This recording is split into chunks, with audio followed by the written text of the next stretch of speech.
Hello, welcome or welcome back. My name is Ari and today I am unboxing my Strand book box. But the Strand book box here is a quarterly book box. This is the second one I've gotten. They are $50 a quarter and it comes with some knickknacks and two fantasy books. One is new release and one's a bit older, at least last month's was, so I'm gonna assume this is the same thing. So yeah, let's get into this and see what's in here.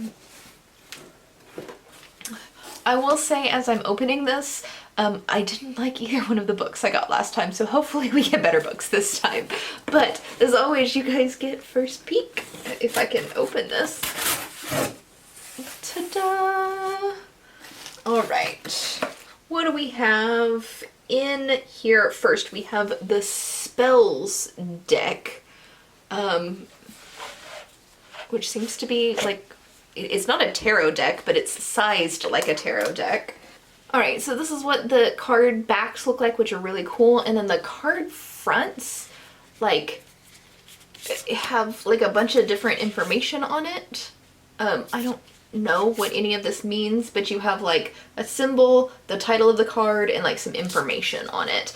And it comes with a little booklet, so I am going to read directly from this booklet because I am not into this kind of mystical thing. I have no issue with anybody being into it, but personally not my thing, so I don't have any ability to explain any of this on my own.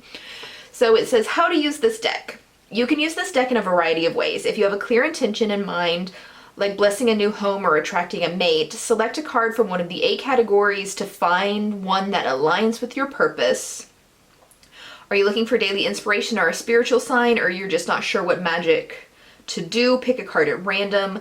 The deck is a tool to sharpen your intuition, informing what steps to take place before casting your spells. Okay, and then it gives you like all sorts of other information in there. So interesting, not really my thing. I will probably end up donating this to somebody who will get much better use out of it than I will. Next up in here is Rind Chewy Orchard Skin on Dried Fruit. And you've got persimmons, peaches, and apples in here. So I'm gonna try one. First off, I want to note that that was a freaking nightmare to open.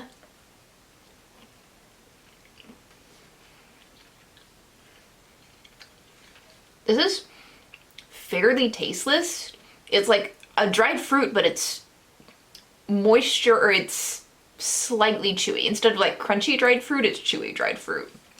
So the persimmons have no taste. Let's try an apple. The apples also have no taste. They all smell really good. There's just no flavor to them. This is a peach, so let's try this one too. That one has the most taste, but think of it taste like, what is that called? LaCroix, where it tastes like it's been in the same room as a peach at some time in the past 20 years. But all of them are fairly flavorless. It's not like bad. If you just want something chewy, probably decently healthy, they're just not like, it's not the same like as biting into an apple or biting into a peach. The flavor vanished somewhere in there.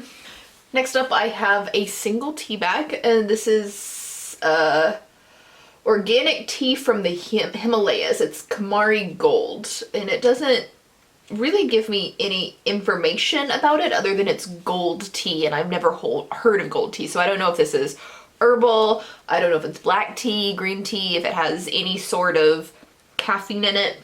I don't have any of that information. I just have this single tea bag. It comes with an ad for the tea. It doesn't really tell me anything other than it's like this tea helps, like purchasing this tea helps get farmers out of poverty. So it goes to a good cause to help farmers in Nepal if you purchase this tea. And then there's ads for stuff that I'm not going to tell you about because it is not my responsibility to free advertise for things. So the first book, and I'm assuming this is the new release, is The Library of the Dead by T.L. Huchu? Whew, I'll probably mispronounce that totally. Let's read what the synopsis is. Roper dropped out of school to become a ghost stalker, and she now speaks to Edinburgh's dead, carrying messages to those they left behind. A girl's gotta earn a living, and it seems harmless enough. Until, that is, the dead begin to whisper that someone's bewitching children, leaving them husk, empty of joy in life, and it's in Ropa's city, so she feels honor-bound to investigate. But what she learns will change her world. She'll dice with death, not part of her life plan, discover an occult library and a taste for hidden magic. She'll also experience dark times, for Edinburgh hides a wealth of secrets, and Ropa's gonna hunt them all down. So, and then it also says it's The Sixth Sense meets Stranger Things. So, I don't know. It sounds okay, not really something I'd probably pick up on my own, and it comes with a signed book plate. The other book in here is We Are Where the Nightmares Go and Other Short Stories by C. Robert Cargill. And this is, in this hair-raising collection of short fiction, C. Robert Cargill conjures 10 shimmering tales of dark imagination that probe the deep fears dwelling beneath the surface of our quotidian lives. I've never heard that word. I hope I pronounced it right. I'm gonna have to look that up.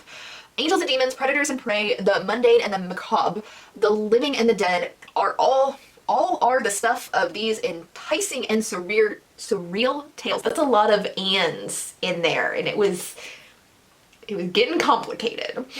Cargill transports us deep into a vivid dreamscape of imagination, guiding us from an eerie wonderland filled with lost children to a once grand building atop a crack in the world, from a dying Appalachian village back to a prehistoric Earth. He also returns to the terrain of Queen of the Dark Things to continue the story of the cursed wizard and the spirit tracker Colby Stevens, a testament to Cargill's mastery of the phantasmagoric. What is with these words? The wondrous and the frightening. We Are Where the Nightmares Go and Other Stories is a collection of horror and fantasy that will unnerve you and haunt your waking dreams. Okay, so it's a short story collection if you didn't get that. And I really, really, really enjoy horror short stories. I think for me the scariest things are in short formats. So I expect to enjoy this. This one is kind of an interesting combination because this is the June box. Like, why does this come in like September, right before Halloween? I don't know. But we got some creepy stuff. We've got spell deck, some tasteless food, some tea, and a couple of books. So it'll be just a few seconds for you, but over the next month or two, I will find time to stick both of these books into my TBR, read them, and then come back in a few seconds for you and let you know what I think of them. I have a feeling my hair will be a different color when you see me next. Alright, so I have read both books that came in this box. Now, I want to mention that this was a fantasy box, and both of these are very horror-ish. At first glance, right? The Library of the Dead sounds like a horror.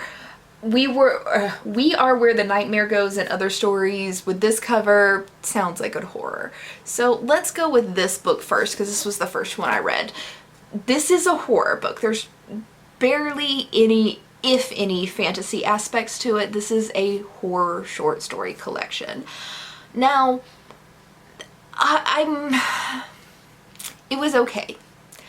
I didn't love anything, but I didn't actually hate anything either. So this is like very clearly a 3-star. It comes with 10 short stories, and they're about different, like a variety of things. Interestingly enough, a lot of these short stories seem to be inspired by like non-horror things and then turned into like a horror concept. The best premise, though I don't know if it was actually the best story, was a story called Hell Creek, and it was about zombie dinosaurs. It seemed to be a little bit inspired by The Land Before Time. But imagine Sarah and, oh god, Spike. Sarah and Spike as 2 dinosaurs who survived the end of the world, but all the other dinosaurs are zombies. I mean, can you really go wrong with that story? But these stories varied, all by the same author, all completely different premise, all fairly original. There was nothing that felt like, oh yeah, I've heard that story before. So if you like short horror stories, you may really like this one. I felt like this wasn't scary enough for me. I am very, very particular about my horror, and I want something that's going to scare the shit out of me, and none of these really accomplish that. That doesn't make them bad, it's just not what I want in horror. Now, the main book that came in here was The Library of the Dead by T.L. Huchu? I don't know if I'm pronouncing his name right. This is a Zimbabwean. I don't actually know what the... This is an author from Zimbabwe, but he spent most of his adult life in Edinburgh, and this takes place in Edinburgh, so Edinburgh?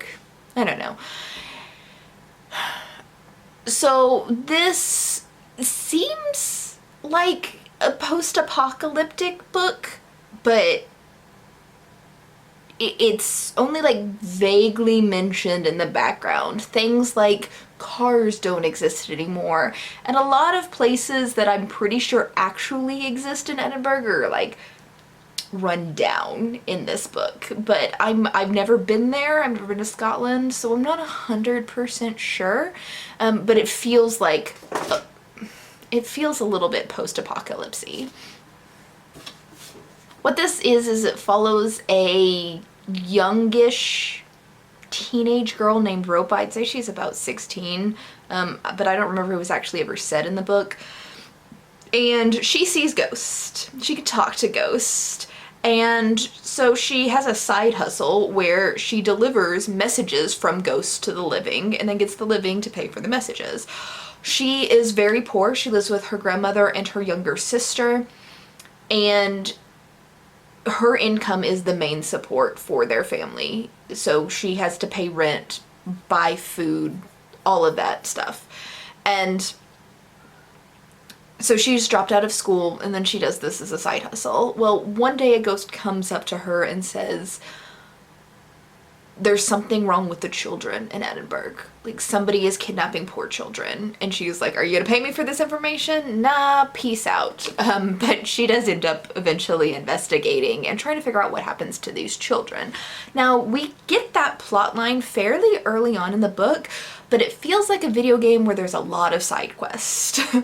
Because as you can tell, that this is called the Library of the Dead, so you expect there to be a Library of the Dead, and there is, but that has nothing to do with the plot. This is like a separate side plot, but it's basically she goes on all of these like side quests that really have nothing to do with the story. You don't really know where it's going, and then at the end it does conclude with the original story that you thought you were following from the beginning.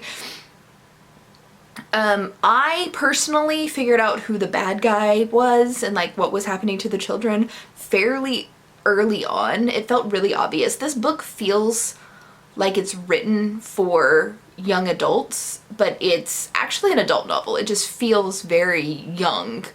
And this is definitely more of a fantasy because there are magicians and stuff like that, more so than like a horror. There's nothing really horrific in here. It's like a fantasy mystery with spooky ghosty aspects, but definitely not a horror. I would definitely classify this as a fantasy far over a horror. But yeah, all in all, this is not really something that I would have picked up on my own, and not really a plot line that appeals to me, but I understand why other people would definitely like this. So if the plot line sounds interesting to you, you like mystery in your fantasy, and you like the idea of ghosts but aren't really into like the horror genre, then this could definitely appeal to you. It's just not for me. Not to say it's bad. This was like another 3 stars, so it was fine, just not my cup of tea. Anyway, that's it for this box. Let me know what you thought about this down below. it's really weird for like my June, July box to get horror books or ghosty books in like a fantasy box. Like, it feels weird to me. But let me know what you think down in the comments, and I'll see you in the next video. Bye!